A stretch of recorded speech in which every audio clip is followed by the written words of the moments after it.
En el recinto de Donceles, los diputados del Congreso local cerraron filas para trabajar en un andamiaje que permita la equidad de género. Vamos a verlo.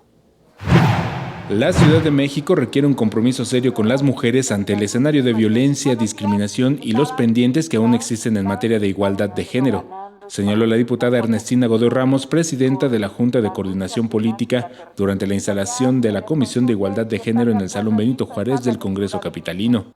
Godoy afirmó que la equidad ha ganado espacio en la vida pública nacional gracias a la lucha de diferentes actores sociales y es responsabilidad del Congreso materializar derechos.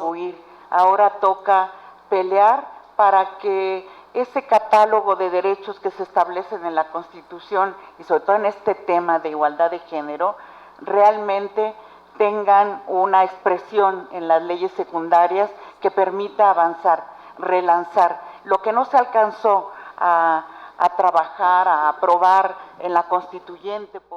En su participación, el diputado Temístocles Villanueva Ramos destacó que la primera legislatura del Congreso es referente nacional al contar con paridad de género, por lo que invitó a los diputados a ser verdaderos pares y compañeros en la lucha de las mujeres. Por último, quiero exhortar al resto de mis compañeros diputados a dejar de ser aliados condescendientes del compromiso político de las mujeres que conforman este Congreso.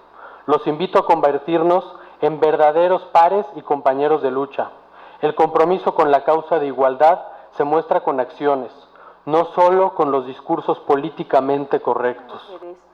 Los 10 diputados que integran esta comisión coincidieron en que la Ciudad de México se debe convertir en un territorio que sea ejemplo en el ámbito nacional, en el respeto a los derechos de las mujeres, para que este trabajo pueda repercutir en los demás estados de la República, como ha ocurrido con otros derechos.